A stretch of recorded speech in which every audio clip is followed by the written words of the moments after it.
एक लोग को जो भरा है जी सरकारी विभागों में, वो एक चमत्कारिक कदम पहली बार हरियाणा में उठा है।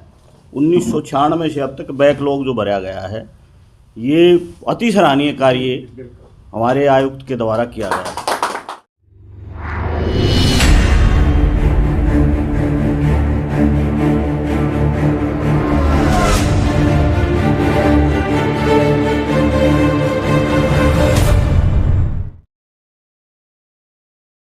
नमस्कार सर। नमस्कार जी। कैसे हैं सर? मैं बिल्कुल ठीक हूँ। आप कैसे हैं? आपका आशीर्वाद है सर। दिव्यांग आयुक्त जी, मैं राज्य आयुक्त दिव्यांगजन हरियाणा। तो बताएं सर, क्या क्या स्कीमें सरकार लेके आ रही दिव्यांगों के लिए, क्या क्या स्कीमें पारित होंगी, किस प्रकार की योजना चल रही गरीबों के लिए, किस प्रकार की व्यवस्थाएं बन रही है आम दिव्यांगों के लिए? दिव्यांगों के जीवन में जितने भी पक्ष हैं, वो चाहे उनकी शिक्षा से संबंधित है, उनकी मेडिकल से संबंधित है, उनको आयुष्मान भारत कार्ड प्राप्त कराने से संबंधित है, उनके लिए गरीब का जो राशन कार्ड है उसको उपलब्ध कराने से संबंधित है, नौकरियों में आरक्षण है और उनको यहाँ तक कि प्लॉट्स में आरक्षण है। उन सभी क्षेत्रों में हरियाणा सरकार और भारत सरकार दोनों मिलकर के पूरी तरह से प्रयासरत हैं। अनेक योजनाएं वो बिल्कुल नए सिरे से नई योजनाएं, नई सोच के साथ मोदी जी और मनोहर लाल जी की जो जोड़ी है, उनकी जो मिश्रित सोच है, उसके अनुरूप सबका साथ सबका विकास, उसके अनुरूप लाई गई है। आप आयुक्त हैं, तो आप क्या स्थिति मानते हैं हरियाणा के अंदर दिव्यांगों की? जी, हरियाणा के अंदर दिव्यांगों की स्थिति किसी भी बाकी प्रांत की तुलना में मैं कहता हूँ पाताल और आसमान का अंतर है। हरियाणा में हम 2750 रुपये महीने की पेंशन दे रहे हैं, उत्तर प्रदेश में 1000 रुपये मिल रही है, दिल्ली में वही 1000-2500 है, लेकिन वो केवल 32,000 लोगों को है। हम 1 लाख से ज़्यादा लोगों को दे रहे हैं। इसके अलावा किसी भी प्रांत में दिव्यांग विद्यार्थियों के लिए पेंशन नहीं है। हरियाणा में 32,500 दिव्यांग विद्यार्थी जो सामान्य विद्यालयों में पढ़ते हैं, उनको हम 1950 रुपया पेंशन देते हैं। निःशुल्क उनके लिए शिक्षा की व्यवस्था है। इसके अलावा हमने उनके लिए विशेष शिक्षकों की नियुक्ति की है। 750 अभी तक काम कर रहे हैं। 297 की नियुक्ति प्रक्रिया लगभग अंतिम चरण में है। इसके अलावा अभी 3 दिन पूर्व हरियाणा के माननीय मुख्य सचिव के द्वारा सर्वोच्च न्यायालय में एक शपथ पत्र दाखिल किया गया है, जिसके अनुसार 1280 नई पोस्टें विशेष शिक्षकों की हम निकालने जा रहे हैं। इसके अलावा नौकरियों में हम आरक्षण दे रहे हैं 4%।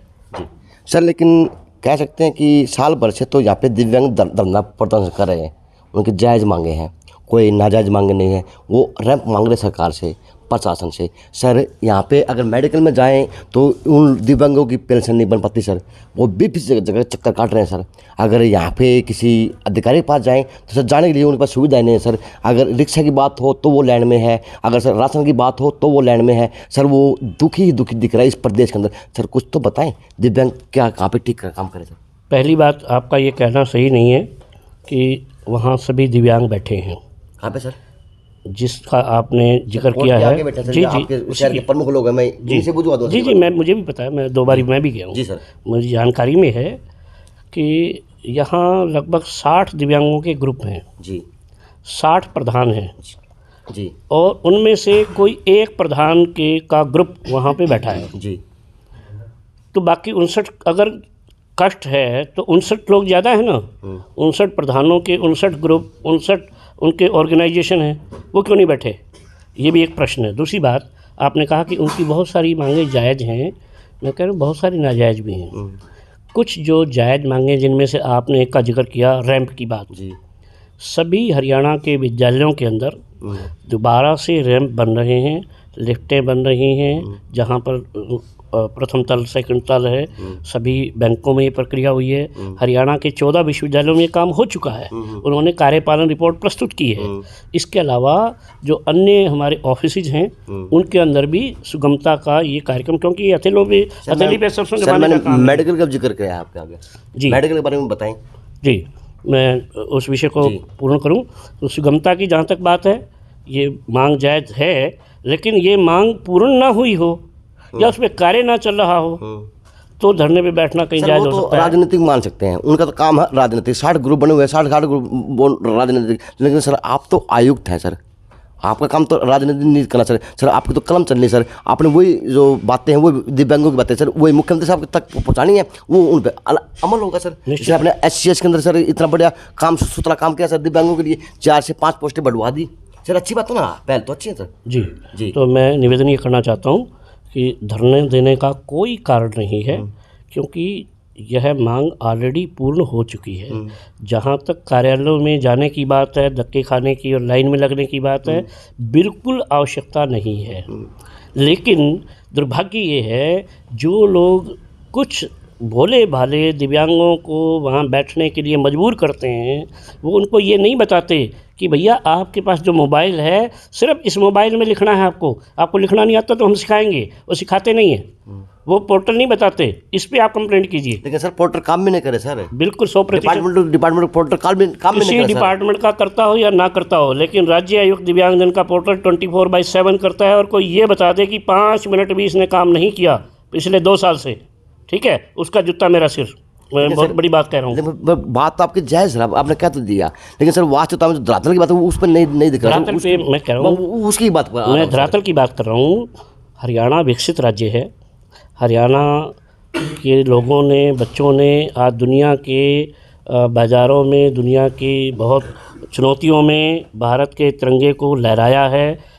शिक्षित और प्रशिक्षित राज्य है। दिव्यांग पीछे क्यों रहे? लेकिन दिव्यांगों को भी चाहिए कि अपना नेता जो है या तो उसको मजबूर करे, वरना नेतृत्व बदलें, जो उनको आगे बढ़ने की प्रेरणा दे, उनको सिखाए मोबाइल कैसे चलाना है, इस पर कंप्लेंट कैसे फाइल करनी है। सरकार सुनती है, क्योंकि 24/7 है। 3,60,000 दिव्यांग हरियाणा के अपनी कंप्लेंट्स फाइल करके उसका समाधान ले चुके हैं। तो ये जो 12 लोग बैठे हैं, क्या इन 12 को समाधान नहीं हो सकता? 3,60,000 का नाम है, बाप का नाम है, फ़ोन नंबर है उनका, मेल ID है, उनके गांव का नाम है, उनका ज़िले का नाम, तहसील का नाम है, लिखा हुआ है, छपा हुआ है। और उनसे पूछिए ना, उस बंदे से, भैया आपकी झूठी शिकायत, तो ये ऐसे नाम तो नहीं लिख रखा, क्या कंप्लेंट थी, पूछ लो। आप तो पत्रकार हैं सर, ये तो काम है फिर आपका भी है, चाहे सरकार का काम ये तो ये है, सरकार का। सर काम गुणगान थोड़ी सुन रहा सर, मैं तो जो बातें बोल रहा हूँ सर, धरातल की बातें बोल रहा हूँ, आपके सर शहर के अंदर बैठे उन्हीं लोगों के अंदर की बातें सर, वो बातें वो बोल रहा हूँ सर। आपका काम तो यही है ना सर, जो आप काम कर रहे हैं सर। बिल्कुल सही है, ये काम है। तो मेरा इसमें से सर फिर मैं वही बात कर रहा हूँ सर, लेकिन फिर तो दुखी क्यों है सर? देखिए, ना दिव्यांगों के पास रोजगार नहीं है सर। अगर बात करें उनकी नकली पैर की, नकली हाथों की, नकली किसी और व्यवस्था की सर, वो नहीं मिल पाती सर। चाहे रेड क्रॉस का मामला उठा लीजिए, चाहे किसी तरह का मामला उठा लीजिए सर। इस शहर की बात करूँ, इस शहर के अंदर बैठे सर, रेस्ट हाउस के अंदर। देखिए, आलोचना करना बड़ा आसान है। 2014 से पहले हरियाणा के एक ज़िले में 3 साल में एक बार कैंप लगता था आर्टिफिशियल लिम्स प्रोवाइड करने के लिए, कृत्रिम अंग देने के लिए। अब 1 साल में 3 कैंप लगते हैं। जहाँ 3 साल में एक होता था, वहाँ 1 साल में 3 होते हैं। मतलब 3 साल के अंदर 9 कैंप करने ज़रूरी हैं। उसमें करोड़ों रुपए खर्च होता है। एक हाथ के 6-6 लाख रुपए लगते हैं। हरियाणा सरकार निःशुल्क प्रदान करती है जी। कॉकलियर इम्प्लांट होता है, जो 5 साल तक के बच्चों का होता है, जो अगर आप एम्स में भी कराना चाहेंगे, ऑल इंडिया मेडिकल इंस्टीट्यूट में, 15 लाख रुपए से कम नहीं लगते। एम्स इसमें फंस गए, मेदांता वगैरह में, तो 35 लाख रुपए भी लगते हैं। हरियाणा सरकार 5 रुपये में करती है। 5 रुपये का OPD कार्ड लगता है। दिक्कत क्या है? कुछ लोग सरकार की जो योजनाएं हैं उनको धरातल पर लाने देना नहीं चाहते। वो लोग हैं कौन सर? वो तो बोझ रहा हूँ उसमें वो लोग हैं कौन? कुछ नकली दिव्यांगों के भेष में अपना स्वार्थ साधने वाले लोग बैठे हैं। तो सर कार्रवाई क्यों नहीं करता दिव्यांग आयुक्त सर? दिव्यांग आयुक्त केवल ये कह सकता है कि ऐसे लोगों से सावधान कर सकता है। हम कार्रवाई भी कर रहे हैं। 28 FIR दर्ज कराई हैं ऐसे लोगों के खिलाफ जिन लोगों ने दिव्यांगता के नाम का दुरुपयोग किया है या फर्जी डिसेबिलिटी सर्टिफिकेट बनाए हैं या बनवाए हैं। तो जिस प्रकार से सर दिव्यांगों के फिलहाल की बात करूँ, दिव्यांग हो चाहे वो हाथ पैर वाला इंसान हो, BPL कार्ड के अंदर तो त्रुटि सबकी देखी जा रही सर, आयुष्मान कार्ड के अंदर भी सबकी त्रुटि देखी जा रही सर, कौशल विकास योजना की सर उसके अंदर की बात करें सर, उसके अंदर भी यही देखा जा रहा है सर। तो सरकार सर क्या आप सरकार से मांग करेंगे उनके लिए कि किस तरह से काम हो उनके लिए? सरकार मांग पर गौर कर चुकी है। आपके आने से पूर्व ये बात आई थी यहाँ पर कि जिस समय फैमिली आईडी बन रही थी उस समय सामान्य व्यक्ति अवेयर नहीं था। उसको जागरूकता न होने के कारण और हमारे जीवन में लापरवाही होने के कारण हमने उसमें ना तो आंकड़े सही दिए और ना आंकड़े हमने खुद दिए। मोहल्ले का कोई एक चौधरी था, उसके घर में वो सर्वे वाले भी चले गए, उसने बैठा लिया और उसने पूरे मोहल्ले का ठेका ले लिया। लिख लो पप्पू, वो दीपू, वो दिन्नू वहाँ काम करता है गुड़गांव, उसकी लिख ले 20,000 महीना और 240 हो गई और आए एक्सीड कर ये तो कंपनी की रही ना सर? नहीं, केवल ये जिसको ठेका दिया सर कमी तो उसकी रही ना सर? ये जो उसने रात में जाके काम नहीं किया सर, ये तो एक ठोड़ेदार आदमी व्यक्ति दर पर जाके बैठ गया सर, तो सजा उस कंपनी को मिलेगी सर? किस प्रकार की बात हुई? केवल इतना नहीं है जी कि वो थोड़े के दार के घर पे जाके बैठ गया। आपने कहा ना चौधरी घर जाके बैठा हुआ। मैंने कहा केवल एक कारण नहीं है जी, एक कारण ये भी है, मोबाइल नंबर अपना नहीं दिया कि बड़ा बेरन के हुआ, किसी ने कह दिया कि तेरे बेराने की रिपोर्ट होगी, तेरा तो इनकम टैक्स वाले आ रहे हैं, उसने अपना मोबाइल नहीं दिया, किसी एक का दे दिया अनाम का। अब जब उसको ठीक कराने के लिए सरकार ने 1 सप्ताह का समय दिया कि भाई जिनकी आय गलत हो गई, नाम गलत हो गए, फ़ोन नंबर गलत हो गए, उसको ठीक करो। उसके लिए स्थान स्थान पे हमने कैंप लगाए। ग्राम स्तर पर हरियाणा के सभी 5700 गाँव में हमने, हरियाणा के सभी शहरों के मोहल्लों में, वार्डों के भी नीचे और आस पास, ताकि 1001 आबादी के ऊपर कम से कम एक जो है हम प्रशिक्षण केंद्र या ऐसा सेंटर खोलें जहां पर लोग आकर के ठीक करा सकें। इसके बावजूद भी लोग नहीं आए। जिन्होंने ठीक कराया उनका हो गया, अब फिर भी लोग रह गए क्योंकि ना मोबाइल उनका था, वो पता नहीं OTP किसके पास गई, जिसने दिया नंबर उसको ये मालूम नहीं कि नंबर मैंने दिया किसको है। तो ऐसी बहुत सारी चीज़ें अभी भी ध्यान में आई हैं। फिर भी सरकार प्रयासरत है। ADC के कार्यालय में हमने एक अलग से सेल बनाया हुआ है। कोई भी व्यक्ति वहाँ प्रार्थना पत्र दे सकता है कि मेरी आय दोबारा से वेरीफाई कराई जाए। उनकी वेरीफाई हो रही है। 1967 नंबर एक टोल फ्री नंबर भी दिया हुआ है, उस पर भी कॉल कर सकते हैं। पेंशन का बड़ा मामला चला हुआ दिव्यांगों के ऊपर, कभी सर बनती नहीं है, बनती तो डॉक्टर कहीं ना कहीं वो परसेंटेज में निकाल देते हैं सर, फिर वो पेंशन धक्के खाने पड़ते हैं सर, क्या मानते हैं? पहली बात है, मैंने वो बताया कि जागरूकता की कमी के अभाव के कारण से हो रहा है। किसी दिव्यांग को पेंशन बनवाने के लिए घर से बाहर जाना नहीं है, जाना ही नहीं है घर से बाहर। अब आपके लिए भी नई बात होगी, आप भी चुप हो गए, इसलिए हो गए। चुप नहीं, मैं आपको देख रहा हूँ सर। नहीं, जिस प्रकार से आप जी बताइए। जी, मैं इसलिए कह रहा हूँ कि जानकारी हमारे समाज का जो प्रबुद्ध तबका है वहाँ तक भी ये जानकारी नहीं है। सर देगा कौन जानकारी? मैं इसीलिए मैं आया हूँ, जानकारी दे रहा हूँ। बताएं सर जानकारी। इसीलिए मैं जानकारी दे रहा हूँ कि अब हमने ऑनलाइन सिस्टम प्रारंभ किया है, सक्सेसफुली चल रहा है। हरियाणा के 3,39,160 दिव्यांग, 40% से अधिक दिव्यांगता वाले मेरे मोबाइल पर हैं। आज दिन में और जो बढ़ जाएंगे, शाम तक मेरे मोबाइल पर और आ जाएंगे। हर दिन वो ऑटोमेटिक सिस्टम है, केवल मेरे मोबाइल पर नहीं, भारत की सरकार के खाते में भी चले गए और हरियाणा सरकार के सोशल जस्टिस एम्पावरमेंट डिपार्टमेंट के खाते में भी उसी दिन चले जाएंगे। जिसकी 60% से अधिक दिव्यांगता है उसको स्वयं कहीं अप्लाई नहीं करना है, उसका अप्लाई हो चुका है। उसके खाते में 1 महीना छोड़ के अगले महीने से 1 महीना उसका गया, क्योंकि महीने के अंत में हम रिकॉर्ड इकट्ठा करेंगे, पूरे महीने का उसको कंपाइल करेंगे। उसके बाद 1 महीना का गैप, नेक्स्ट जो मंथ आएगा उससे उसकी पेंशन ऑटोमेटिकली प्रारंभ होगी, बशर्ते उसने अपना खाता नंबर दे रखा है। किसी का खाता नंबर ना हो बैंक का, क्योंकि हम DBT मोड से देते हैं, कोई नंबरदार, ठेकेदार, बीच में दलाल कोई नहीं। मान सकते हैं सर, इस दिव्यांगों की बात करूं तो प्रदेश की सरकार से बिल्कुल खुश हैं सर, सभी ढोल बजा रहे, यानी ना खुश कोई नहीं है सर, मान सकते हैं सर आपकी बातों से? नहीं, भगवान राम के ज़माने में भी धोबी नाखुश था। अच्छा जी। वो आज भी हैं, ऐसे धोबी आज भी हैं। कभी भी नहीं हो सकता कि सरकार से कोई नाराज़ नहीं होगा। लोकतांत्रिक देश है, किसी को भी नाराज़ होने का। आपने सक में बताइए सर, दिव्यांगों के लिए बताइए, सभी के लिए चर्चा की सर, हमने विस्तार से बातें बताई हैं, तो सर लगता आपकी बातों से लगता सर सरकार से सभी खुश होंगे दिव्यांग सर? कभी कोई खुश नहीं हो सकता, क्योंकि किसी भी बात के 2 पहलू हो सकते हैं। उसके इम्प्लीमेंटेशन में भी कहीं ना कहीं प्रक्रियागत गलतियां हो सकती हैं, ऐसा नहीं है।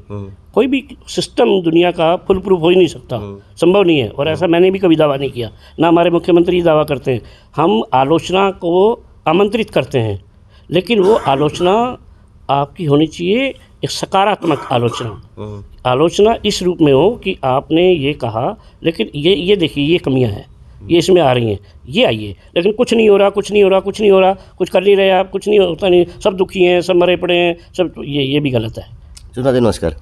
तो जिस प्रकार से जिम्मेवारी, नई जिम्मेवारी दी गई हैं, तो क्या क्या ये कार्यभार कर सकते हैं अपने ज़िले के अंदर, अपने शहर के अंदर, और उनके लिए जिनको सख्त जरूरत है, तो बताएं आप थोड़ा अपना परिचय दीजिए, क्या पद मिला, किस प्रकार से मिला? नमस्कार अजय भाई, मैं सुमन शर्मा, संचालिका आस्था स्पेशल स्कूल हूँ। मुझे दिव्यांगजन आयुक्त पोस्ट मिली है जी, पोस्ट भी बता रही हूँ। मुझे दिव्यांगजन आयुक्त की तरफ से स्टेट एडवाइज़र की पोस्ट मिली है। स्टेट एडवाइज़र की। तो इनसे पूछा, डिपार्टमेंट से पूछा, आयुक्त साहब से पूछा कि मैं क्या क्या काम कर सकती हूँ दिव्यांगों के लिए, किस प्रकार की मेरी कार्यशैली रहेगी, क्या बताया? जो जहाँ जैसे आपने रैंप की बात की और कि अभी मुझे ये पोस्ट मिली है, आपको भी पता है अभी मिली है, तो अब जैसे भाई साहब अभी आए हैं, तो अब हम देखते हैं आगे काम करेंगे। सर क्या क्या कर सकते हैं जिस प्रकार से ये पोस्टें मिली हैं? हरियाणा के 22 ज़िले हैं, 5 सलाहकार हमने तय किए हैं, लगभग 4-4 ज़िले इन सभी जो हमारे सलाहकार हैं उनको दिए गए हैं। जी। धरातल पर दिव्यांगों को क्या क्या समस्या आती है उसका शिक्षण नहीं है, जैसे आपने भी बताया, उसको मोबाइल चलाना भी नहीं आता, उसको अपनी शिकायत दर्ज किस पोर्टल पे करनी है, वो सभी पोर्टलों को एक मान लेता है, नहीं पता। तो इनका काम है उस दिव्यांग से मिलकर उसको सिखाना, पढ़ाना और उसकी शिकायत योग्य स्थान पे जाए, उसके लिए सामंजस्य बैठाना, कहाँ दिक्कत आ रही है उसको तुरंत राज्य आयुक्त के ध्यान में लाना। डिप्टी कमिश्नर जो है, क्योंकि हर ज़िले में हमने कमेटी बना रखी है जिसका नाम है DLC, डिस्ट्रिक्ट लेवल कमेटी, तो नीचे के लेवल पे हमारी सबसे नीचे की वो कमेटी है। तो जिला स्तर का मामला है, किसी दिव्यांग की ज़मीन भी कब्जा हो गया, भाई ने घर से निकाल दिया, दिव्यांग के साथ में उसको व्हीलचेयर मिलनी चाहिए थी, नहीं मिली, रेड क्रॉस वालों ने कैंप लगाना था, ऊपर तो रिपोर्ट भेज दी राज्य आयुक्त के पास कि तो शाम में कैंप लगाया जी, उसके लिए पैम्फलेट भी भेज दिया, लेकिन वो हुआ कि नहीं हुआ, और कैंप लगा कि नहीं लगा, और लगा तो उसका प्रचार कितने गांव में हुआ, वो तो शाम के एक मोहल्ले तक सीमित रह गया, या किरावड़ तक भी सूचना गई कि नहीं गई? जानो सारी बात हो, फिर हमें बता कौन पाओ, क्योंकि सरकार की बढ़ाई करनी हो है, बात तो सारी बेला बना है कि क्यों लग रहा है, ये भी नहीं मानना, ये मान सकते हैं सर आपने, क्योंकि बात नहीं सर, ये बिल्कुल साफ साफ कह दिया, तो शाम का उदाहरण बड़ा सूत्र उदाहरण दिया आपने, पता आपको भी है, लेकिन वास्तव जो धरातल पे होना चाहिए सरकार की नीतियाँ। आपने पूछा इनके काम क्या है, मैं उस पर आ रहा हूँ। तो इनका काम ये है कि ऐसे जो गैप्स हैं उनको मीट आउट करना, इसके अलावा जो राज्य आयुक्त के नाते कहते हैं साथी हाथ बढ़ाना, एक अकेला थक जाएगा मिलकर बोझ उठाना। मैंने तो 22 ज़िलों में जाना है, हरियाणा के 125 ब्लॉक्स हैं उनमें जाना है, 5700 गाँव हैं उनमें जाना है, 225 सरकार के डिपार्टमेंट्स हैं उनमें जाना है, सारी पंचायतें हैं उनमें जाना है। अब ग्राम पंचायत के गांव-गांव में हमने सचिवालय, ग्राम सचिवालय बनाया हुआ है, उसमें ही नहीं घुस सकता हमारा दिव्यांग। दिवाने के अंदर तो सही व्यक्तित्व को चुना, ये रियलिटी माना, क्योंकि इनके व्यक्तित्व की बात करूँ तो ये कि आज किसी व्यक्तित्व के मोहताज नहीं है पति पत्नी के रूप में, क्योंकि इन्होंने वो तकड़े तकड़े काम किए हुए शहर के लिए, दिव्यांगों के लिए, आमजन के लिए, कि ये है कि इनकी मेहनत हर आज कॉलोनी के अंदर, वार्ड के अंदर और व्यवस्था के अंदर देखी जा सकती है। तो ये अपने बहुत अच्छा काम किया इस शहर के लिए कि इनको चुना, तो ये आपके कंधे में बाहर आ गया है। आपकी बहुत बहुत हार्दिक शुभकामनाएं, आप खूब तरक्की करें और खूब आप इस तरह दिव्यांगों के लिए काम करते रहें। बिल्कुल, जो जिम्मेदारी मुझे सर की तरफ से मिली है, मैं पूरी कोशिश करूंगी उस पर खरा उतरने चलो की। सर की चाय 2 बार ठंडी होगी, अब चंडीगढ़ दोबारा सर चंडीगढ़ आऊँगा सर, कभी बुलाएं चंडीगढ़। धन्यवाद, आपका कभी भी स्वागत है। और मैं चंडीगढ़ में नहीं रहता हूँ जी, मैं अपनी गाड़ी में ही रहता हूँ। हरियाणा के सभी 22 ज़िलों में किसी न किसी में लगभग रोज़ ही मिलता हूँ। यहाँ से मैं मिलूँगा तो मैं सीधा अपने घर नहीं जाने वाला, रास्ते में जो 3 ज़िले आएंगे पता नहीं मैं चौधरी देवीलाल की तरह किधर गाड़ी मोड़ लूँगा और किस स्कूल को चेक कर लूँगा कि वहाँ पर रैंप है या नहीं है, किस ऑफिस को संडे के दिन भी खुलवा लूँगा, जैसे शिक्षा बोर्ड को मैंने खुलवाया था। और यहाँ पर उसके कारण से लिफ्ट लगी कि दिव्यांग आते हैं पूरे हरियाणा से, आपके तमाम ऑफिस हैं फर्स्ट फ्लोर के ऊपर, वो दिव्यांग कैसे जाते होंगे, उनके माँ बाप कैसे जाते होंगे, और बुजुर्ग भी हैं वो कैसे चढ़ते होंगे। आपकी जो है ना 1 फुट तक की जो सीढ़ी है, वो 1-1 फुट की सीढ़ी बना रखी है आपने, कैसे जाएंगे। तो उनका चालान किया गया, उसके बाद लिफ्ट लगी। इसी तरह से हमारे भगत फूल सिंह महिला कॉलेज है उसमें हुआ। हरियाणा के तमाम जो हमारी यूनिवर्सिटीज़ हैं 14 उस सब में हो चुका है। तो ऐसे बाकी जगह भी चल रहा है। तो इस तरह से सौभाग्य है दिव्यांग आयुक्त का कि जिस प्रकार से दौरे हो रहे हैं उस प्रकार से शहर को लगता है कि आने वाले वक्त में हर प्रत्येक दिव्यांग के लिए काम होगा और काम देखा जाएगा। बैंक लोग को जो भरा है जी सरकारी विभागों में, वो एक चमत्कारिक कदम पहली बार हरियाणा में उठा है। 1996 से अब तक बैकलॉग जो भरा गया है, ये अति सराहनीय कार्य हमारे आयुक्त के द्वारा किया गया है। तो इसके अंदर जो है कर्मचारी बेचारे जो दबे हुए थे, उनको सही जो अधिकारी थे उनको प्रमोशन मिले, उनको लाभ मिले, और जो नाजायज ले रहे थे उनकी रग भी दाब दी। आपके काम को सलाम बहुत अच्छा है। जी, आपके काम को सलाम। फतेहाबाद से अच्छा, फतेहाबाद से है आप? अच्छा, फतेहाबाद आप फतेहाबाद से हैं। नमस्कार सर। नमस्कार सर। बताइए आज किस प्रकार की मीटिंग रहेगी, किस क्या क्या बातें होंगी आयुक्त साहब से? दिव्यांग है और मिलने आए फतेहाबाद जिले से, हेड टीचर है, हेडमास्टर। नमस्कार सर। नमस्कार। मैं माननीय आयुक्त महोदय का धन्यवाद करूंगा जिन्होंने विकलांगों को, मतलब दिव्यांगों को बोलूँगा कि सरकारी नौकरी में आरक्षण देके और हमें अगले पद पे बढ़ने का मौका दिया जी। और मेरी हार्दिक इच्छा हुई कि मैं सर के दिव्य दर्शन करके जाऊँ, तो इसलिए मैं आज स्पेशल सर के चलो जी, आपने दर्शन किए, मैंने दर्शन किए। अब मैं चाहूँगा कि हर बार हरियाणा के अंदर मुझे कहीं मिलते ना सर, आप मुझे दर्शन देते रहना, ये विनती है JNC की। नहीं, thank you, very good, okay. JNC से अजय नायक, पंकज सोनेगिया, खास रिपोर्ट।